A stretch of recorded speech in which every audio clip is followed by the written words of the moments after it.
I'm Steve Azar, and I'm on the other side of the microphone, meaning I'm asking the questions this time, and oh, have mercy for the airwaves. I spent 20 years in Music City, wrote and made some hits, traveled the world, and then moved my family back to the birthplace of American music and where the magnolia trees prosper.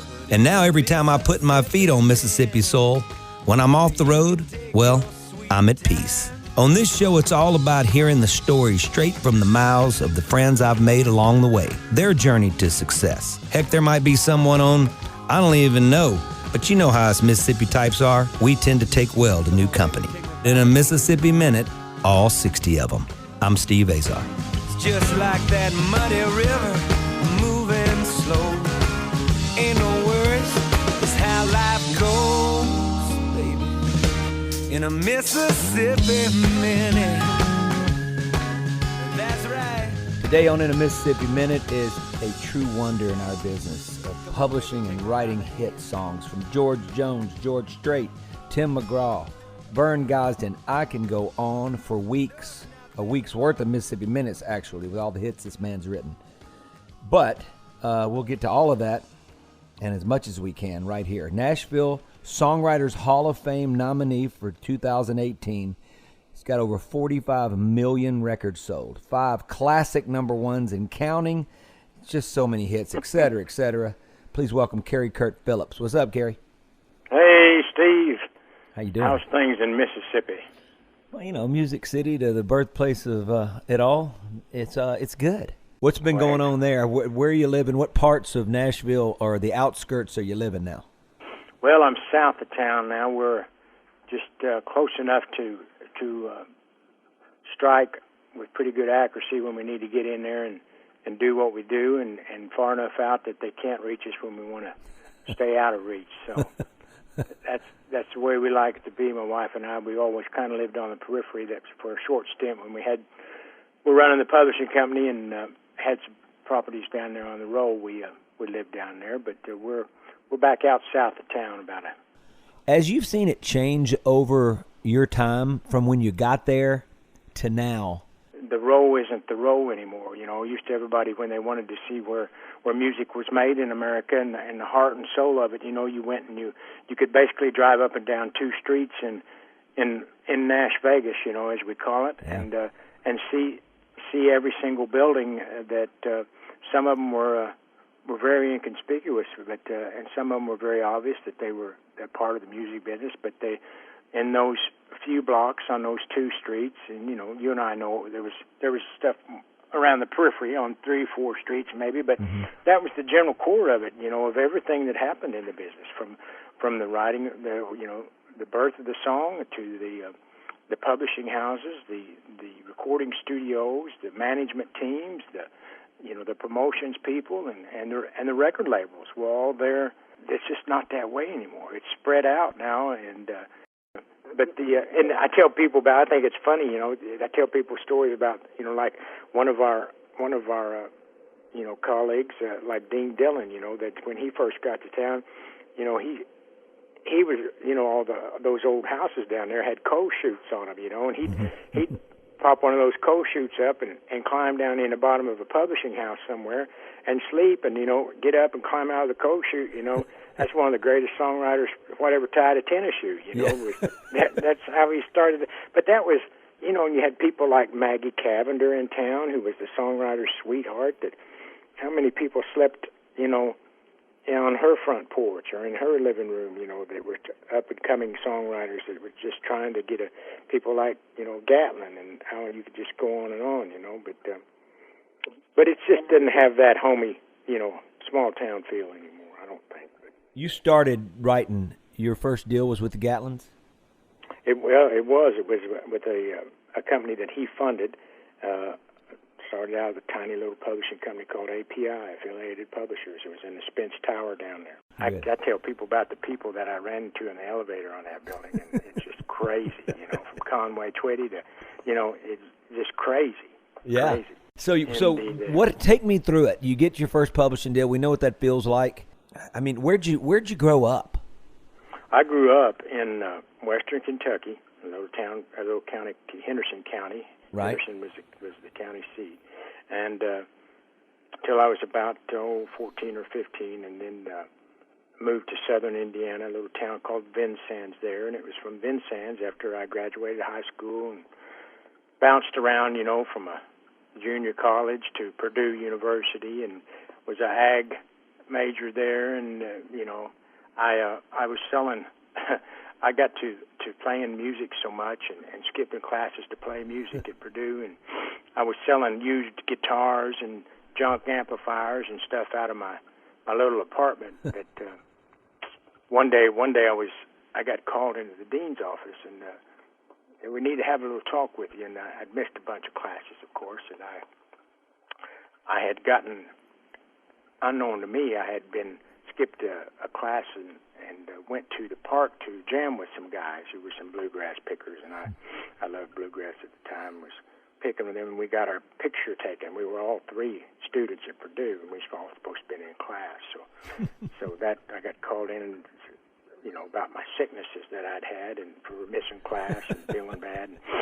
And that dean presented me with that picture where I was on the front page of the local newspaper there in West Lafayette, and said, well, so maybe it's time I leave, So I left and went back to Vincennes, Indiana, and I opened a little music store, and there I could, I had about $600 to my name, and I opened that music store and peddled around with it and grew it for a few years, and then decided if you're going to be a bear, be a grizzly like everybody else. I started sending songs into Nashville and couldn't get arrested, and said, well, I'd drive down there, try to go once a month or once every couple of months, and finally I said, what, if you're going to be a bear, be a grizzly, and I threw a mattress in the back of the old music store van that I used to deliver stuff, and a guitar, and, enough clothes to last me for a while, and I moved to Las Vegas and started it off. I was in town 2 weeks, beating on doors, and I got signed to that deal with Gatlin. Yeah, and you have to do that. People ask all the time, well, and they think that you can just stay where you are. First of all, man, you got to have it. You got to go. Well, at some point, there's this training ground. I mean, it's like this. Yeah.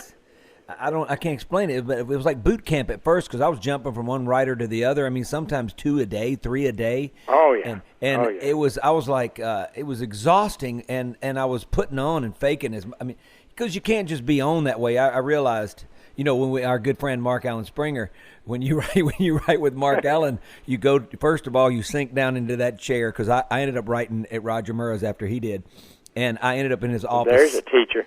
Oh, what a great teacher. And Mark Allen would be sunk in that chair of his, like you'd have to peel him off, but you'd write one line and he'd go, let's go to the merchandise store, or did you ever end up, I know you probably did that, but did you ever end up building like a gymnasium at his house, a pond? I never got rooked into that, but I knew what was going on out there. Oh, I saw it. Yeah. You get a song out of him, but it'd take about a year to write with him. I'm killing him right now, but he was a huge mentor of mine. And but dang, he it was so good for me because he just said, look, when we started doing our thing, that's when the hits started happening. He goes, go away, go build something, go do something. So I went and built an upstairs, and and then it started to happen. I mean, it's the strangest thing where I think I was putting so much pressure on myself, trying to figure me out, which was difficult. We're talking to Kerry Kurt Phillips. So, Kerry Kurt, what's your first cut you get? Like your first cut. My very first cut, not my first hit, but my first cut was a George Jones cut, believe it or not. Wow. And I pitched the song around, and the folks over at, which was CBS Records at the time, it was now Sony, but CBS said, we want this song for Jones. They were trying to bring Jones back, and he hadn't had a hit in a while, and my publisher said, well, this song's too good, said you can't have this song unless you give us a promise that it's going to be the first single off this Jones album. So they gave him a letter, and they showed me the letter. I wish I still had a copy of that, and said, we promise this, and all the legalese said, we promise that this will be the first single off the new Jones cut, off the new Jones album. It was a thing called Where the Tall Grass Grows. Yeah. And So the Jones album came out, and of course it was not the first single. Or the second single wasn't any single, you know. And you can't do anything about it. Yeah, and that's when I had the epiphany that said, you know, what in the world was I thinking? You know, they don't have to cut that song. They're not legally bound to. They don't. Yeah. And you know, what are you going to do about it? Right? You know, make it so you never get another cut on CBS Records, raise Cain, or no, you're at the mercy of it. Take it. Yeah, I just realized that our song wasn't that powerful. You should have signed that little contract, whatever it is, because it wasn't worth the paper or the pen. No, and I already had it. I had money spent about 15 times. You know, I had yachts and you know, houses with circle driveways. And we stayed ahead of ourselves, didn't we?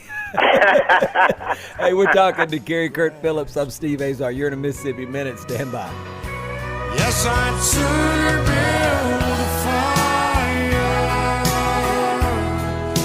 crawl across it slow, and to face those burning memories where the tall grass grows. Can't go back and face those memories where the tall grass grows.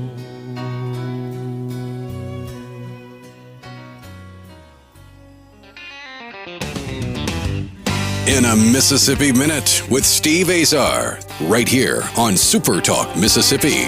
Well, I got my first truck when I was 3, drove 100,000 miles on my knees, hauled marbles and rocks and all twice before. I hauled a Barbie doll bed for the girl next door. She tried to pay me with a kiss and I began to understand there's something women like about a pickup man. I'm talking to Kerry Kurt Phillips. This man has written more hits than I mean, I'm sitting here. If you saw my studio and all the guitars, he's written more hits than all these guitars. There's a lot of guitars. This man has done it. You know, where'd it come from? I've had a lot of great help from great co-writers. Well, that's the humbleness and the honorable side of you. But everybody I've ever talked to that's written with you, just they're floored. You know what I mean? And you have this. It's what Mark Allen and Roger Murrah and Mac McAnally. A lot of this kids that grow up, you're growing up in small towns, right? Yeah. And there's this humor, I guess. First of all, characters get developed in these small towns. People with personalities. And I always say, man, you think the artists have personalities. The people writing the songs, it's another level. It's like on another planet. And did you grow up in like a household of humor, or it's the wit? You know what I mean? That to me, that makes this songwriter. You've always been that guy. So what was it like growing up as a kid in your household?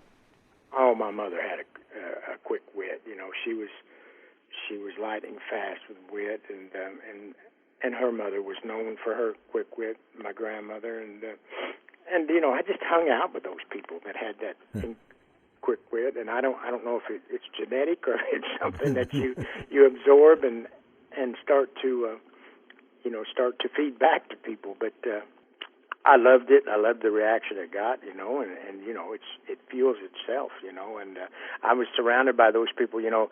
Danny Morrison, I tell people he was the funniest guy I ever met in my life, and probably the fastest wit in Nashville. He's one of the guys that essentially told me I ought to be in Nashville. You know, one of those phone calls I made from my little cabin out in the middle of nowhere in southern Indiana one night. That he said, "Boy," he said, I think you ought to be in Nashville writing songs, you know." And he'd had hits by everybody from Engelbert Humperdinck to, you know, Gene Watson, you know. And you feel like that was pivotal? You needed to hear that, right? Yeah, absolutely. Absolutely was. Yes, it was. He became one of my biggest mentors and closest friends, and, you know, it was like a father to me when I got down there, you know. Yeah, it's just amazing. You know, I stepped into a man named Rick Sanchek's office. He'd already turned me down, and I remember knocking on the door, and he goes, "We've already said no." And then he goes, "But you don't look like your picture." And I didn't know how to take that. And you don't, and he goes, "Maybe you don't sound like the tapes you sent." And I went, "I don't even know how to take that," you know. And so I went in there, and the funny thing was, he did this. He goes, "Play me something you wrote years ago," because I was about 20. I was about 26 or 7. And so he goes, he goes, I want you to go back to your teens. So I did that. And he looked at me and he goes, play me another. He goes, Steve, you're a songwriter. And I went, you're kidding me. These songs that I wrote when I was 14 and 15, there was something I look back and I think about it. It's a no-brainer because it was just energy. True. And sort of there was this freedom where I wasn't figuring anything out. And then I started getting in my own way. You know what I mean? Yeah. Oh, yeah, that's that great piece of paper you see on people who don't freeze up, You started to pull your punches and think about it too much. Yeah. Overthought it to the point where it didn't matter. Yeah. Paralysis by analysis, yeah. I know. That's why you go build something. That's why you go build. That's why Mark Allen Springer said you need to go build something fast. And you can. And I've got something you can build. I almost died. And by the way, I'm building something. If you want to come help me. Yeah. I almost died 3 or 4 times. I almost flipped the tractor. With if I didn't drop the bucket building the pond, he thought I was gone.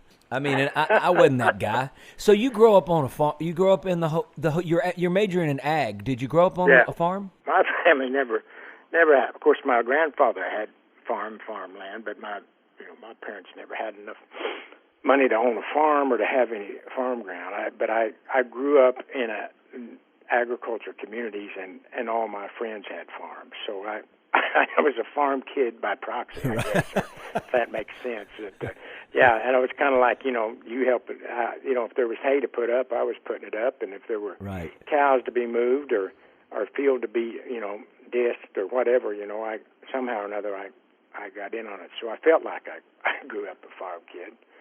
But you have two sort of homes, I guess you claim. I guess you would say because you were born in one and then finished being raised in another. Yeah, I had 2 great hometowns, and I had friends from both. Those hometowns were about a little over an hour apart. But I tell people the funniest thing about them was that I had friends.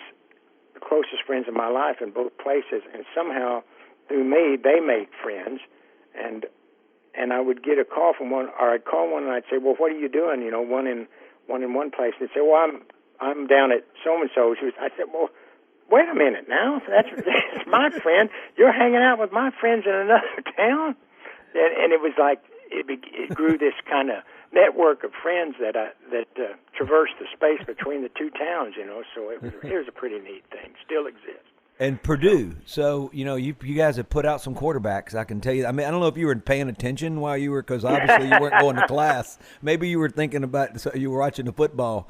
Your football team. A little bit. Are you a fan of Purdue still? I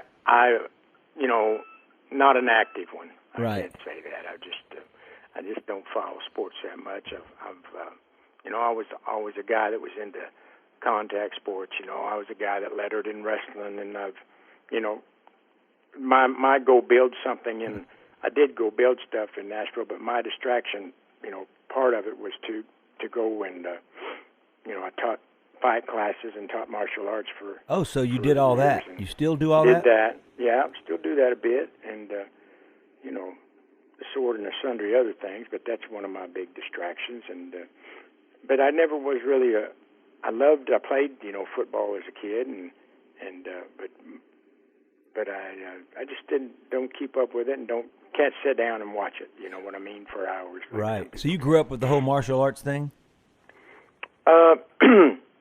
To a degree, yeah, to a degree. I really didn't get active in it till I had a bad wreck in Nashville, and I'd had a heart attack, and I was going to a showcase for an act down on 12th and Porter, and I crashed a truck and ran into a bridge in Button, and anyway, I broke a bunch of bones, and was trying to recover from that, and got back into it, and started training hard to try to get my health back, and never dropped it, never stopped it after that. Oh, that's right. So how long ago was the wreck? Oh, my goodness. Let's see. I was writing at Zamba at the time. Yeah. So that would have been, I was told there'd be no math involved in this interview. Well, man, nobody's going to remember our math. Let's just make something up. It was long enough ago. Yeah, it was quite a while ago. 20 years. I don't know. Yeah, probably. probably 20 years ago. Oh, man, bless you. You know that we're talking to Kerry Kurt Phillips, incredible hit songwriter, and actually nominee for, do we know if you're a nominee for the Hall of Fame? National I didn't make it. Those son of a guns. I got to sit at the losers table with a bunch of wonderful people, though. At the losers table. I know what that feels like. Yeah. We were knocking on the Grammy door for our film "Something in the Water," the new record I made, and we got right there, and then we got turned back. Yeah. And it's I felt I'm just so honored to be, to be nominated. I was a pup compared to all those guys. All of them are at least 15 years my senior. Guys like in this year's class was Jim Rushing and Skip Ewing and Bob Regan. Our boy Bob. Yeah. I've written more songs with Bob. What a good guy. Yeah. Great guitar player. You know what I mean? Like, it's ridiculous. I used to go, how can you do that? He's a session player, yeah. He's so good. He's one of them California cats. Oh, yeah. He's such a good guy. Man, in fact, I reached out to him recently just to say hello. And for people that don't understand, look, this is like a love affair. When you bare your soul and get to write together and you really go deep and you have some success together or failures together as songwriters, that's a separate marriage, man. Oh, that's the key, man. Oh, it's such a great thing. That's why a lot of people can't write songs, because they sit there in a room guarded across from each other, and you can't be that way. You got to bare your soul and be totally honest and get down to some raw emotion somewhere. Right. A hit song has to trigger an emotion. No one's done it better than you. We're talking to Kerry Kurt Phillips. You're in a Mississippi Minute. Kerry Kurt, you get to play DJ, because I know you're hanging out and you've moved and you're forever going to be probably in Music City, but we in Mississippi are the birthplace of American music. So, would you like to, I'm going to make it difficult on Marty Stewart. Would you like to hear a little Elvis Presley or Marty Stewart? Well, Marty, on more than one occasion, we had some things in common. Would knock on my wife and I's door when we had a place out in Sumner County, and on some rare occasions. So let's do Marty. That's awesome. We're taking down the king of rock and roll. That's Marty will appreciate that. We're in a Mississippi Minute. We're with the fabulous, incredible smash hit songwriter Kerry Kurt Phillips. We're going to be right back. Tempted and tried, deep down inside, I can't deny that I'm tempted.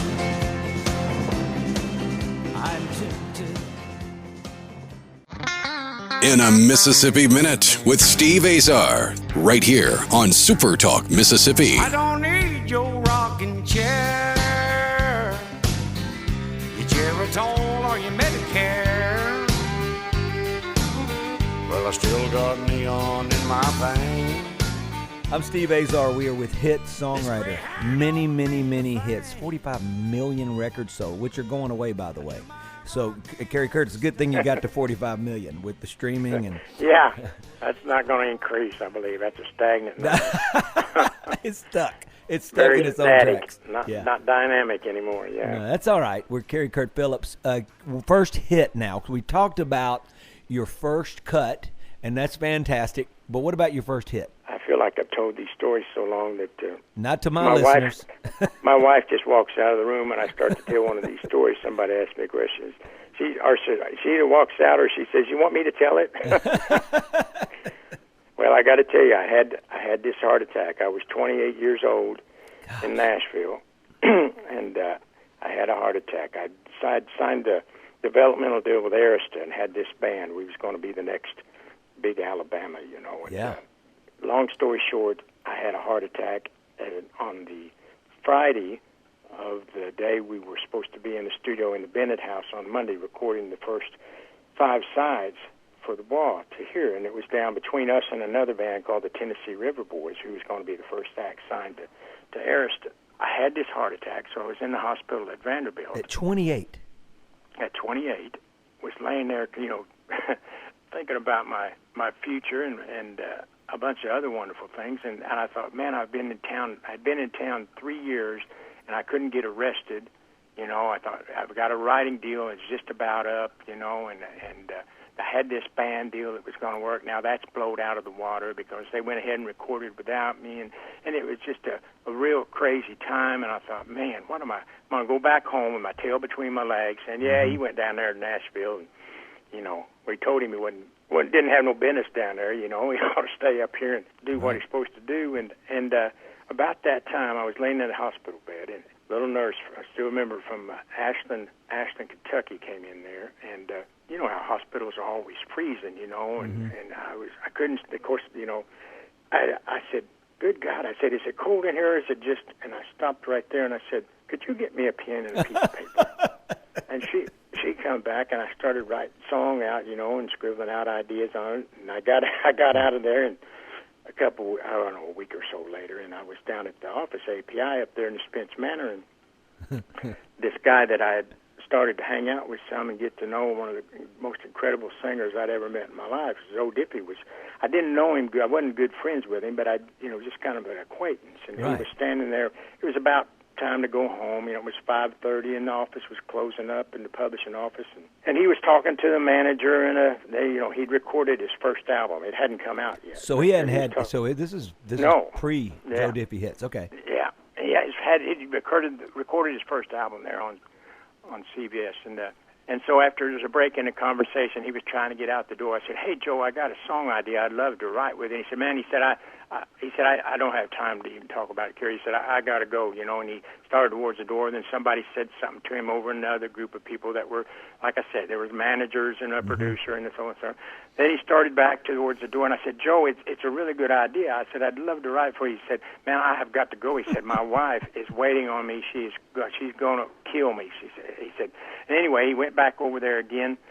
And on the third time back, I said, "Joe," I said, "is it cold in here, or is it just you?" And he reached over very calmly, and on the receptionist desk, he picked up the phone, he dialed the number, he said, "Honey, I'm going to be late." I love it. And he hung the phone up. And so we wrote, "Is it cold in here, is it just you?" We had it three-quarters wrote, and Danny Morrison walked in, and we were hung up on a line, and Danny gave us the line we needed, and that was my first hit then. Wow, man, that's persistent. So there's an example. Hey, you've gone through a heart attack. You were fighting for that. It's almost like it's an innate ability or either experience, or either you're hungry as all get out, you're starving.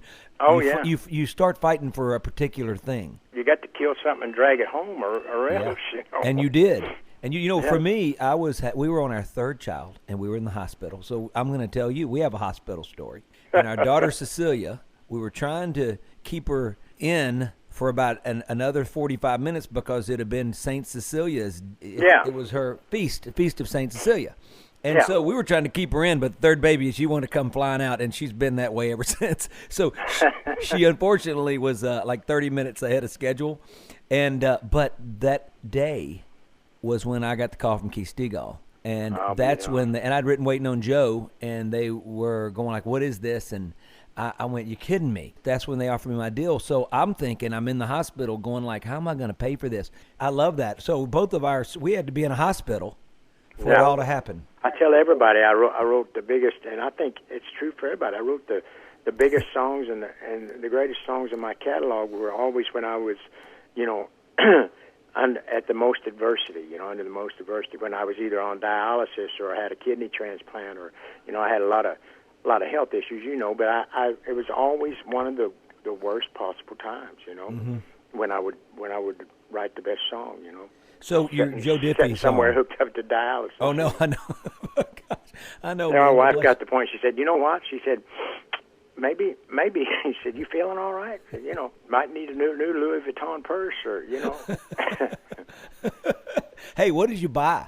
I bought, and I never would have bought it, because my publisher taught me, said, "Man, you need to go out." I hadn't even had any money yet, it was still in the pipeline. Yeah. People think you write the song, you have a hit, but it takes quite a while to get any money through that pipeline. Mm-hmm. But he convinced me to go buy it was the first year, so that should tell us about the year it was, but that was the first year of a brand new vehicle that was just out, a Ford Explorer. Yeah. And I was driving a hoopty, like the rest of us, and so I went and bought a new Ford Explorer. The ones that flipped, that were top heavy? Yeah, those are the ones. I had one. Yeah. Yeah. I love it. I love it. So people that don't understand, the money sort of sits in limbo, and you somewhere in a bank collecting interest. Finally, you get you get a small check, and then all of a sudden you go, "Oh my goodness!" Not interest for you, but interest for somebody. No, yeah, not in our interest at all. I love it. It's so good. Okay, so when do we get on a roll? Like a real roll where you're starting to go, oh my goodness, and the bank account's starting to grow, and the wife's getting happier, everything's better. Yeah, it started with the first song there, and then it just through the 90s. Through the 90s, I was the 90s were just magical from beginning to end. It was just one right after another, and I don't know if success breeds success or what. I was just blessed beyond belief in the 90s, and I had, like I said, things just fell for me, and I had the right co-writers, and it was just a golden decade there for me, and I don't know why. I can't tell you. I was telling somebody the other day, we were talking about what it's like today for songwriters, and they were complaining that they come in and they all they can get is an 18-month deal, and they have a 18 song quota. They've got to write 18 songs, and they get 8 signed for 18 months, and then I get $18,000. And they're just all sitting around, and wringing their hands and whining. And I said, really?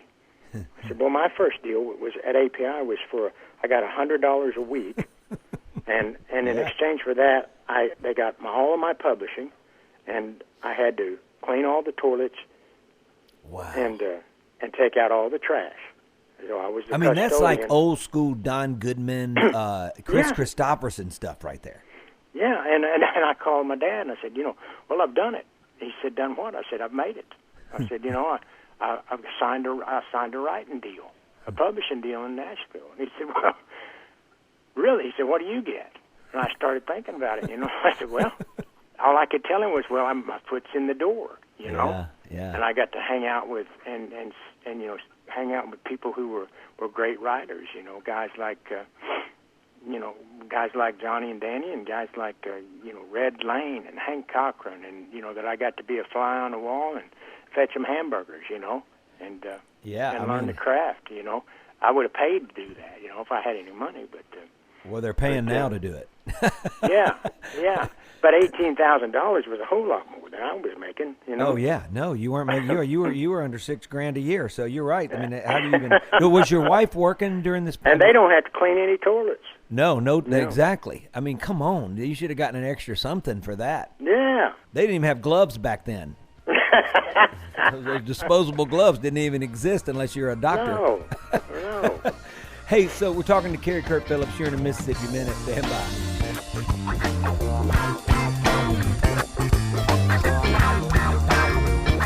Hey team, are you or do you know an aspiring songwriter or artist that needs coaching and direction on how to navigate the music business?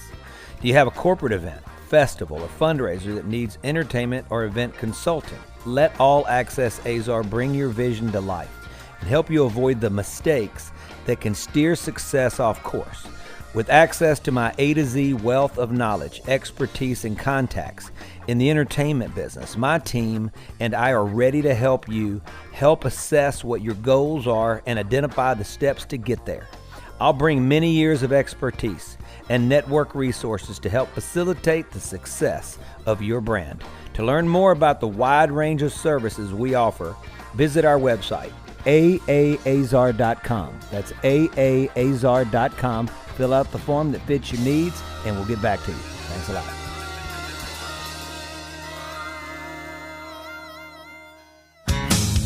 In a Mississippi Minute with Steve Azar, right here on Super Talk Mississippi. Every Friday night there's a steady cloud of dust that leads back to a field filled with pickup trucks. Got old Hank cranking way up loud. Got coolers in the back, tailgates down. There's a big fire burning, but don't be alarmed. It's just country boys and girls getting down on the farm. just talking to Kerry Kurt Phillips, hit songwriter. Okay, I want to throw some stats because I'm not big on stats, but yours are so big I got to do it. You've had 75 gold records. 75, okay? 36 platinum albums, accounting for over 45 million record sales. That's just remarkable, and it's a blessing. But you can sit here and talk about all the co-writers and I get that, but when the shoe's on the other feet of co-writers when they write with you, and everybody that I've ever talked to go, have you ever written with Kerry Kurt Phillips? I mean, you said yes. It was painful. I know. It's a beautiful thing. It's a beautiful thing. And didn't we start a song about Mississippi? We did. And you know what? Back in Mississippi, there's a girl I know, right? Yeah. Are we going to finish that? I'd love to. Now that I'm here, I should be able We to. don't want to get in a hurry or nothing, but, you know. No, it was 12 years ago. Why would we want to rush? Back in Mississippi, there's a girl I know. Oh, my God, I love it. And we were talking about that at Joe's place, right? Yep, that's it. You got a memory like one of them big gray things. Yeah, that's all I can remember, though. You know, we're going to have to I want to do that. We'll set that so our listeners right now know that we're going to finish that song and we're going to debut it on this show. It's on record now. Yeah. I love it. Okay, so we're going to bring you down also. We're starting a songwriter series down here in Greenville. This place reminds me of Puckett's. And I'm going to bring Mark Allen in first, and I'm going to bring you in second. Okay. So we'll schedule that. It's called Evening at the Mockingbird. So wonderful. It's at a place that reminds me of Puckett's. It's a new place called the Butcher Shop and Mercantile down here. And we got a lot going on, and it's cool. There's only going to be 100 people allowed in there, and it's going to be fun. But we'll schedule it when we get. There'll only be 100 people forced in there. No, they're going to be blown away. We may not be able to get them out. You know, I love those kind of things. That's yeah. And you know what I do? Forte. I love doing them, but I love, I'm used to being alone. So when you go to town, we both went to town basically as artist-writers, and I wanted to be the artist first and the writer. So I held on to stuff probably like an idiot.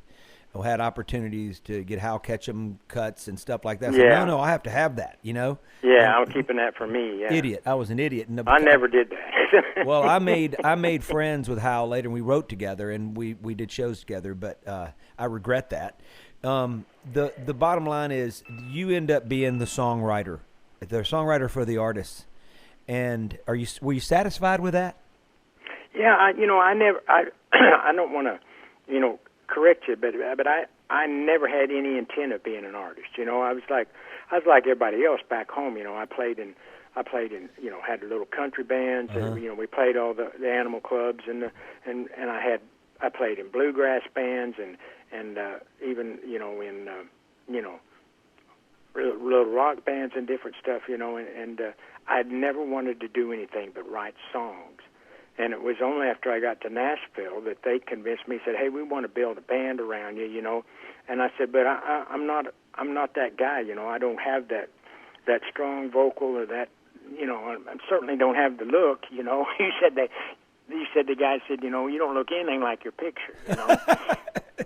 I didn't have any pictures, So well, look, I'm going to let you go do your thing and write another hit. But listen, we've got to finish that song. Now that I'm back home, I should be a little bit better of a co-writer, and if I'm putting pressure on myself, but if I'm not, you got to promise to show me how to build that putting green. I'm a golf fanatic like you, so show this homemade putting green you're building. So I love it. Well, yeah, it was. Let's just say it was pretty quick and swift. I had it fast. It was like a 12 on a stent meter.